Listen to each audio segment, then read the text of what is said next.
aquela belíssima manifestação na véspera do primeiro turno, né, que ocupou a Paulista, Consolação, né, negócio muito bonito, agora mesmo. Ele muito ativo, né, dormindo em casas na periferia, todo dia debate, né, campanha muito ativa, presença muito forte nas redes digitais. Né, então, ampliação, ele ampliou. O fato de vir o Alckmin apoiá-lo foi um dado positivo para disputar um voto de centro.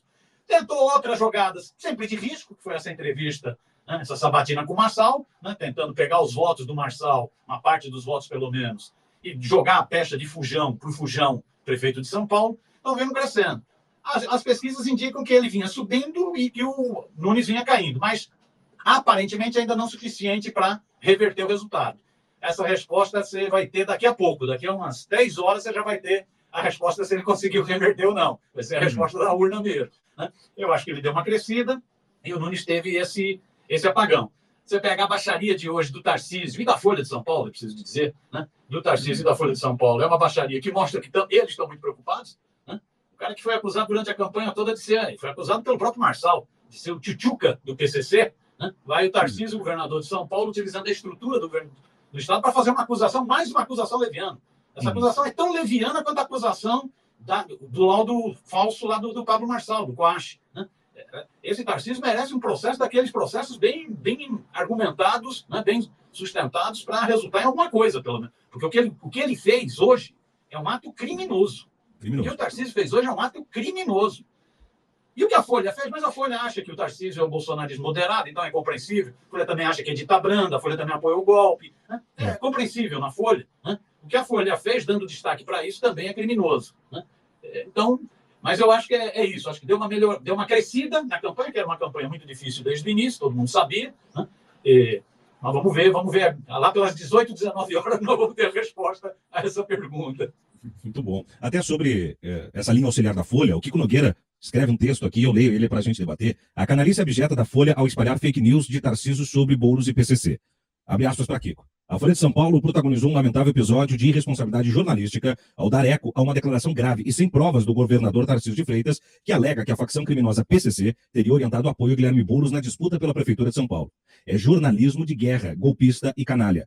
Comparável à capa cascateira da Veja de 23 de outubro de 2014, 3 dias antes da eleição presidencial daquele ano, com uma delação do doleiro Youssef feita de encomenda pela Lava Jato. Ao trazer, sem o devido escrutínio, a alegação de Tarcísio à Folha se torna uma plataforma para a disseminação de uma narrativa que, por sua gravidade, deveria ser tratada com extrema cautela. A ausência de provas concretas torna o gesto da Folha cúmplice da torpeza bolsonarista de Tarcísio, criando um espaço propício para a difamação de Boulos, que está corretamente recorrendo à justiça. A ética jornalística exige que as publicações sejam criteriosamente verificadas, especialmente quando se trata de acusações tão graves quanto a de vínculo com uma organização criminosa. A difusão de tal acusação atinge diretamente o processo democrático, alimentando a desconfiança da política e favorecendo o fascismo. O jornalismo sério e comprometido deve manter sua integridade como um contraponto à propagação de fake news, não como veículo para a manipulação de narrativas políticas. Da Veja à Folha, né? Os crimes cometidos pela imprensa que não podem passar em branco, né? E que têm que ser depurados na purga do bom jornalismo.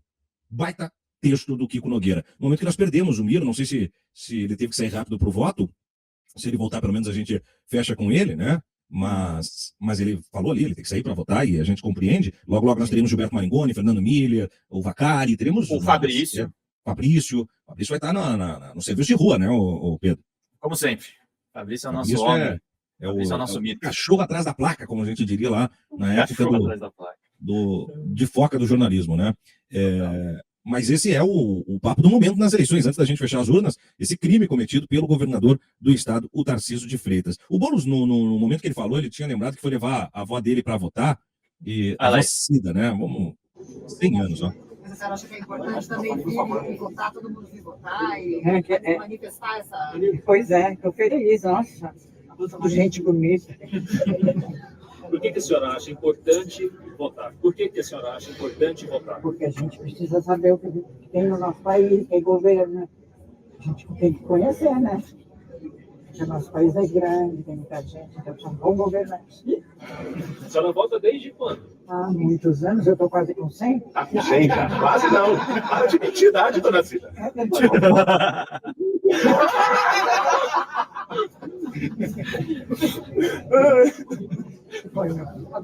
Quer alguma conversa? Tá bom. Olha, isso aqui é maravilhoso. Você sempre gostou de votar? Eu sempre gostei, sempre votei. Estou quase com 100 anos e elegi muita gente. E vamos eleger aqui agora, né? Obrigado, senhor. Candidato, qual que é a sua agenda? Uma fofa, né? Que sensível que é também, Pedro. Quando a gente olha ao derredor do candidato, né? O Maquiavel dizia, né? Que você conhece o príncipe, o governante, porque o rodeia, né?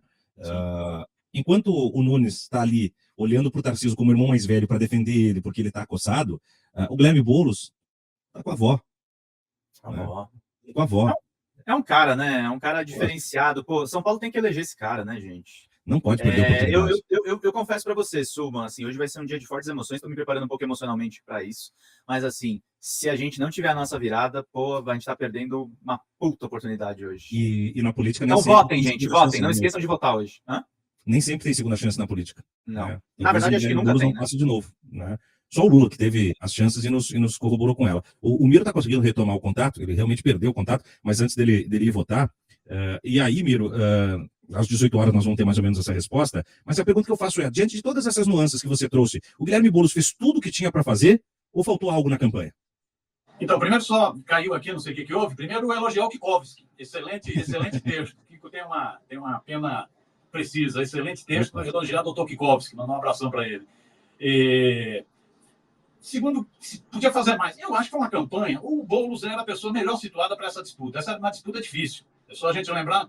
Nós não estamos com. Aqui na capital paulista, nós já tivemos vitórias importantes da esquerda, né, que o Diga Irundina, que foi uma vitória impressionante, né, uma nordestina, mulher ganhar a prefeitura em pleno processo de redemocratização do Brasil. Vitória de uma feminista, que foi a Marta. Vitória do Haddad. Nós já tivemos vitórias importantes, mas nesse último período, dessa onda conservadora, que nem é conservadora, onda reacionária na sociedade, nós estamos com muita dificuldade aqui na capital. É só lembrar a última eleição. O PT, por exemplo, não teve 10% dos votos. Né? O Boulos é que foi para o segundo turno, obtendo 20% no primeiro turno, né? E conquistou 40% no segundo turno. Eu acho que o Boulos era o candidato melhor situado para essa disputa.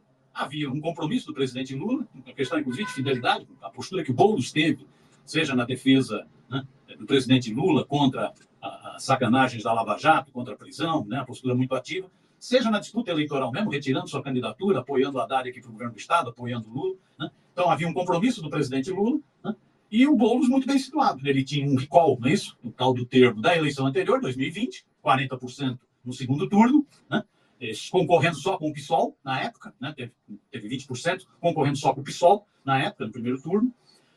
Ele tinha o recall de ser o deputado federal mais bem votado do estado de São Paulo, ele tinha o recall de ser uma liderança popular muito ativa na luta pela moradia, uma referência da luta popular brasileira.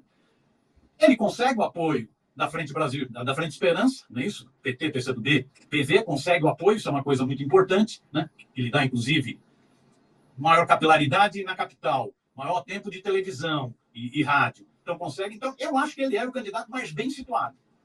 Teve cálculos eleitorais. Esses cálculos eu acho que podem ser questionados. Né? Houve um cálculo eleitoral de que a disputa seria com o prefeito Nunes, que estava numa grande coalizão, que estava com muito tempo de televisão, que estava com a máquina da prefeitura, que estava com todo o esquema de emendas parlamentares aqui na capital. Houve um cálculo que a disputa seria com o Nunes e que a candidatura do Boulos teria que disputar um eleitorado de centro para poder ser vitorioso. Isso abrandou um pouco a campanha do Boulos no primeiro turno.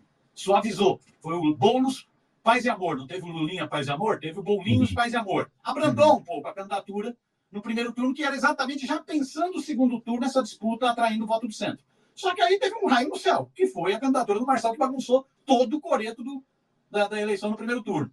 Então, talvez aquele cálculo do primeiro turno tenha suavizado demais a imagem do Boulos. Talvez. Mas foi um cálculo. Né? Eu acho que nesse segundo turno, acompanhando algumas reuniões, participei e tal, mas acompanhando meio distante, nesse segundo turno, eu acho que foi uma campanha muito ativa, muito grudada às bases, indo, né, subindo as bases, não é descendo as bases, subindo as bases, indo para junto do povo. Né? Foi uma candidatura de muito debate de ideias, foi uma candidatura mais aguerrida. Né? Então, eu acho que era melhor situado. Não vejo, assim, grandes erros. Diria que teve, talvez no primeiro turno, em função dessa leitura de que seria um quadro de normalidade, não disruptivo, né? Talvez tenha sido feita uma aposta num discurso muito brando, que num primeiro momento, inclusive, não cativou demais a militância. Foi cativar a militância na reta final do primeiro turno. Mas é difícil avaliar isso. São coisas da disputa eleitoral que são muito difíceis de avaliar. Se você for pegar pelo ponto de vista ético, pelo ponto de vista de não normalizar o fascismo, participar da tal da sabatina com o Marçal foi um erro, na minha opinião. Agora, se você for pegar do ponto de vista eleitoral, talvez tenha sido uma medida importante para a reta final de campanha, né? A pesquisa que o Instituto Locomotiva, a Qualis, que o Instituto Locomotiva fez, demonstra um pouco isso, né? E gerou uma certa confusão em eleitores do Marçal. Então, são sempre, como dizia a vereadora de Goiânia um pouco antes, política é feita de decisões difíceis. Se fosse fácil, né, a gente estava muito bem de vida. Mamiro, deixa eu polemizar com você, só esse último ponto. Sei que você tem pouco tempo, mas eu discordo de você nisso por uma razão muito simples. Vamos pegar por um ponto. O debate da Globo ninguém falou nada no mesmo dia. E essa questão do Marçal, eu acho que isso virou um problema. Eu entendo, assim, é perigoso qualificar esse desgraçado para qualquer coisa. Agora, tem um outro lado também, que assim, esse idiota atrai muita gente. E acho que também é o prego no caixão da mídia, né? Porque o debate da Globo foi a coisa mais boba, mais insípida que eu já vi, assim. A Globo não tá, assim, tirando o jornalismo de guerra dela, assim, do ponto de vista de espaço público, a TV não tá pitando mais nada, né? Então, não temos muita discordância, não. Nós estamos concordando. Eu estou dizendo, se fosse pegar só pelo princípio ético e pelo princípio da normalização do fascismo, eu não iria. Agora, do ponto de vista eleitoral, você ir para o debate significou colocar a pecha, mais uma vez, de fujão para o Nunes e significou disputar o eleitorado do Marçal, 1.700.000 votos. O Instituto Locomotiva, inclusive, fez isso. O Instituto Locomotiva fez Qualis com a turma do Marçal. Que a Veja pagou aquela nota, você viu isso? Pois é. E um terço disse, opa, balancei. Então, do ponto de vista eleitoral, é que eu estou dizendo, essas decisões eleitorais são muito difíceis. É um jogo no fio da navalha. Do ponto de vista eleitoral, foi uma opção. Né? O Marçal também fez uma opção. Isso é um malandro. Ele sabe que ele está com 9 processos na Justiça Eleitoral, 9 ages contra ele. Ele sabe que ele pode, inclusive, ter processo criminal em função do laudo médico falso. E ele sabe que ele está caminhando para a ineligibilidade. Então, o que ele faz é uma jogada inteligentíssima, ele é malandrão, não é isso? Faz uma jogada para ver se consegue aliviar um pouco a imagem, aliviar um pouco a barra. Então, quando forem julgá-lo, ele diz, não, eu sou tão democrata, que até entrevistei o Boulos. O cara é malandro, né? Malandro, não é para menos que enriqueceu do jeito que enriqueceu. É um malandro. Né? Então, foi uma jogada dele e foi um cálculo eleitoral da campanha do Boulos. É um cálculo arriscado, mas é um cálculo eleitoral. A eleição é feita muito disso. Né? Você, com base em pesquisas, com base em pulsar as ruas, com base no que o adversário joga, você vai tomando medidas. Né? É sempre muito difícil. Né? Não dá para ser, eleição é isso, um discurso muito purista, beleza, eu estava vendo um discurso purista. Em São Paulo, João Pimenta, do PCO, teve 960 votos. Muito bom. Excelente, 960 votos. Puro, para nada. O Antônio Prazeres, que eu conheço, o Altino Prazeres, que eu conheço, que é um grande sindicalista metroviário, teve 3.000 votos. O Ricardo Senesi, da UP, teve 5.500 votos. Ou seja, discursos revolucionários, fraseologia muito bonita. Agora, eleitoralmente, estou só dizendo, esses são os votos. Votos aqui na capital paulista. Um teve 0,01% do PCO, outro teve 0,05% do PSTU, outro teve 0,09% da UP. É difícil. Batalha eleitoral é barra pesada. Né? Não é fácil. E é isso, ela é feita muito de cálculos, né? Políticos, eleitorais, e fica sempre naquela linha limítrofe entre um pragmatismo exacerbado e um purismo. Fica sempre naquela linha limítrofe. É difícil, não é fácil, não. Eu não queria gente, quero polemizar com vocês mais uma coisa que a Marli avisou a gente no chat, eu fui apurar. O Aldo Fornazieri, professor da FESP, diz que essa declaração do Tarcísio, com isso, o Boulos deveria pedir anulação das eleições. O grupo Prerrogativas foi à justiça já, após a afirmação do Tarcísio, tá? O grupo de advogados, né, que tem esse trabalho pelo campo progressista democrático, já está interpelando criminalmente o governador de São Paulo, após a afirmação de que o PCC orientou o voto ao candidato Guilherme Boulos. Abre aspas para Marco Aurélio Carvalho. Tarcísio usou as dependências do Palácio dos Bandeirantes para dar uma coletiva. Isso se equipara a pronunciamento oficial. É um claro abuso de poder político. Ele veiculou informações absolutamente mentirosas com objetivos políticos e eleitorais e tem que responder por isso. Declaração dada pelo Marco Aurélio Carvalho ao Estadão. Boulos também vai processar Tarcísio pela declaração. Tarcísio conseguiu o que queria, mas talvez o efeito colateral fuja da sua alçada. Bagunçou o segundo turno. E aí, isso tem que também aparecer na voz da ministra Carmen Lúcia, que um pouco antes já disse que as eleições estavam correndo normalmente. Não estão. Não estão. Após essa declaração oficial e institucional, não é a normalidade do segundo turno, Miro. Não, é isso. A atitude do Tarcísio, eu não sei o que levou o Tarcísio para um negócio desse. É por isso, é uma eleição muito disputada. Né? Mesmo as pesquisas estão mostrando uma diferença grande, Datafolha e Quest, mas foi uma eleição que é isso. Você viu um crescendo do Boulos e um apagão do Nunes. Um apagão nos dois sentidos do Nunes. Né? Então era uma eleição muito disputada. Não sei o que levou o Tarcísio, né, esse bolsonarista moderado, segundo a Folha, né, a fazer o que ele fez hoje. A atitude dele é uma atitude criminosa. É o que diz Marco Aurélio da Prerrogativas, é uma atitude criminosa. Né? Utiliza a estrutura do Estado, né, para fazer uma acusação dessas, sem prova nenhuma, na ida das pessoas para votarem. Né? Então, realmente, valia pedir impugnação das eleições. Valia pedir. Houve um crime declarado, né, diante de uma eleição tão disputada como essa de São Paulo. Né? O Tarcísio é isso. O Tarcísio está tentando se cacifar. Ele vai se cacifando e vai se cacifando nos métodos do bolsonarismo. O Tarcísio é um bolsonarista malandro, esperto, mas é um bolsonarista com as mesmas concepções, seja na segurança pública, seja no debate de valores na sociedade, seja no jogo político. No jogo político. É uma pessoa sem negociação. Você vê o que foi a atitude do Tarcísio nessa discussão sobre essa privatização, essas marteladas na Sabesp. Né? É uma pessoa sem diálogo, é uma pessoa sem nenhuma cultura democrática. Aí ele vem, no dia da eleição, e dá uma declaração dessa, utilizando a estrutura do Estado, utilizando o próprio palácio do governo, dá uma declaração dessas. Eu acho que merecia realmente uma avalanche de processos, né? Inclusive nesse sentido de impugnação do resultado das eleições. Acho que a ministra Carmen Lúcia precisa se posicionar. Nessas horas, a gente sente um pouco de falta do Alexandre de Moraes no Tribunal Superior Eleitoral. De fato, inclusive ele, ao votar, deu uma entrevista mais contundente do que ela, né, no cargo, respondendo pela Justiça Eleitoral. Miro, para te agradecer e desejar você um bom voto, pedimos que você vote assim que puder com a gente também, para a gente fazer uma análise do que foram as eleições. Eu só reforço que da visão do porquê que Tarcísio fez isso, eu comentei com o Zambada. Ao meu ver, foi legítima defesa, não é pelo Nunes, tá? Tarcísio viu a chance de Boulos ser prefeito e isso é terrível para o Tarcísio, mais do que para o Nunes. Ele está andando para o Nunes. Ele fez isso em legítima defesa. Desespero por ele, não pelo Nunes. É isso que eu leio. Ele pode ter, inclusive, talvez, dado um tiro no pé do Nunes, assim. Eu acho que isso aí sim. Pode ser um problema. Do mesmo jeito, aquele laudo falso no primeiro turno, aquilo lá poderia ter jogado o Marçal. Sem aquilo, o Marçal podia ter ido para o segundo turno. De fato. Vamos ver. Daqui a pouco.